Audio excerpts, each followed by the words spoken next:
Halo, jawab date. Kalau kita bicara Portugal, apa sih yang langsung kebayang? Ronaldo? Petualangan maritimnya? Atau mungkin kue manisnya yang legendaris, pastel de nata? Tapi, ada satu fakta raksasa yang jarang banget dibahas. Portugal pernah jadi negara Islam terbesar di Eropa selama hampir 5 abad. Betul, kalian nggak salah dengar.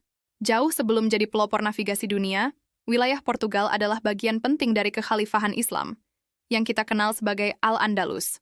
Yuk, kita bongkar sejarah tersembunyi ini, bagaimana Portugal modern terbentuk, dan fakta-fakta paling unik yang bikin negara ini beda dari yang lain. Sebelum Islam datang, wilayah yang sekarang kita kenal sebagai Portugal ini udah punya sejarah panjang.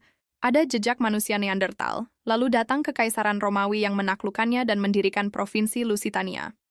Nah, perlu kalian tahu, bahasa Portugis modern itu bukan bahasa yang muncul tiba-tiba. Bahasa ini adalah evolusi langsung dari bahasa Latin yang dibawa oleh Romawi. Titik baliknya terjadi pada tahun 714 Masehi. Pasukan Muslim dari Kekhalifahan Umayyah berhasil menaklukkan wilayah ini dengan sangat cepat. Portugal kemudian menjadi bagian dari peradaban Islam yang megah, yaitu Al-Andalus. Selama kurang lebih 450 tahun berikutnya, Islam membawa masa kejayaan. Kota-kota seperti Lisbon, yang waktu itu dikenal sebagai Al-Usbuna, bukan cuma kota biasa, tapi pusat perdagangan, budaya, dan ilmu pengetahuan yang sangat maju. Bayangin deh, Lisbon saat itu adalah salah satu metropolis paling canggih di Eropa. Pengaruh Islam ini benar-benar mendalam dan abadi. Kita bisa melihat warisannya di arsitektur, sistem irigasi pertanian yang revolusioner, serta ilmu pengetahuan seperti astronomi dan matematika. Dan yang paling menarik, jejaknya tertanam kuat dalam bahasa. Ada lebih dari 1000 kata dalam bahasa Portugis yang asalnya dari bahasa Arab. Contohnya, azeite, minyak zaitun, dari azait atau alkohol, dari alkohol. Keren kan? Tapi, kejayaan itu nggak berlangsung selamanya. Sekitar abad ke-11, gerakan kerajaan-kerajaan Kristen di utara untuk merebut kembali wilayah Iberia, yang kita kenal sebagai Reconquista, mulai bangkit. Perjuangan panjang inilah yang akhirnya melahirkan kerajaan Portugal modern. Pada tahun 1109, Afonso Henriques memproklamasikan dirinya sebagai Raja Portugal yang pertama. Lisbon jatuh ke tangan Kristen pada tahun 1147, dan kekuasaan Muslim di Portugal secara resmi berakhir sepenuhnya pada tahun 1249. Setelah Reconquista selesai, nasib komunitas Muslim di sana terbagi. Banyak yang pindah ke Afrika Utara mencari perlindungan di wilayah Muslim lainnya, sementara yang tersisa dipaksa pindah agama atau menjadi Morisco, yaitu Muslim yang secara lahiriah pura-pura menjadi Kristen demi bisa bertahan hidup. Nah, uniknya, transisi dari negara Islam menjadi kerajaan Katolik yang independen ini justru mendorong Portugal menjadi kekuatan global. Pada abad ke-15 dan 16, Portugal bangkit menjadi salah satu kekuatan maritim terbesar di dunia.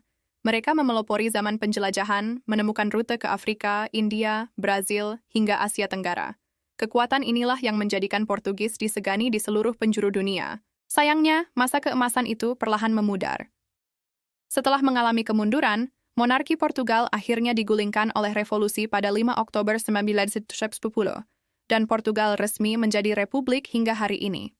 Oke, selain sejarah yang dramatis ini, Portugal punya fakta-fakta unik yang sulit dipercaya.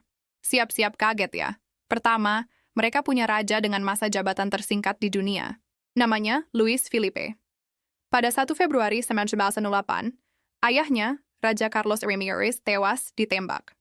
Pada 1 Februari 1918, ayahnya, Raja Carlos Ripering, tidur sealamannya di Dor. Secara teknis, Luis Filipe otomatis naik takhta, tapi ia sendiri meninggal dunia hanya 20 menit kemudian, akibat luka tembak yang dideritanya. Raja 20 menit. Gila kan? Fakta kedua, hubungan unik Portugal dengan Jepang. Portugal adalah negara Eropa pertama yang menginjakkan kaki di Jepang pada tahun 1543. Mereka memperkenalkan senjata api, yang memainkan peran krusial dalam proses penyatuan Jepang.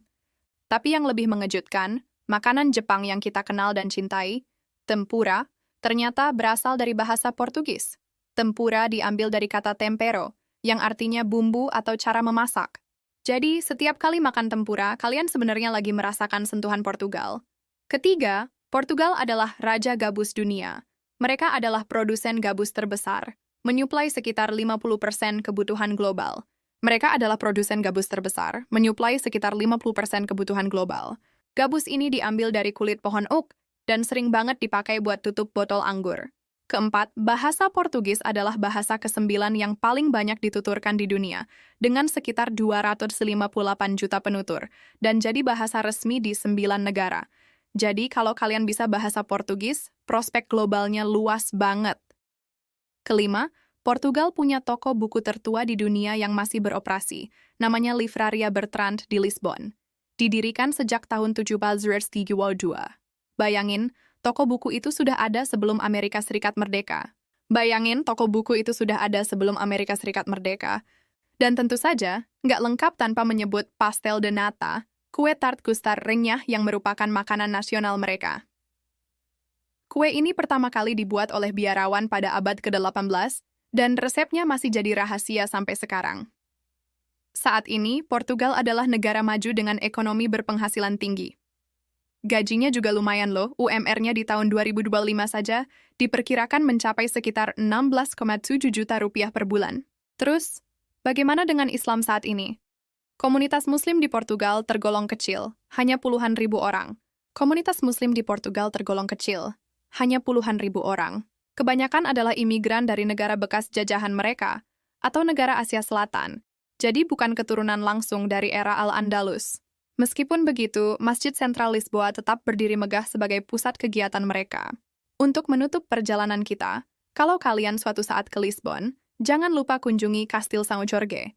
Ini adalah kastil kuno yang pondasinya dibangun di era Romawi, direnovasi besar-besaran di zaman Islam, dan disempurnakan oleh kerajaan Portugis.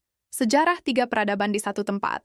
Atau mampir ke kawasan Belém, pusat sejarah penjelajahan Portugal, di mana kalian bisa melihat monumen penjelajahan, Menara Belém yang ikonik, dan Biara Jeronimos, tempat peristirahatan terakhir penjelajah legendaris Vasco da Gama.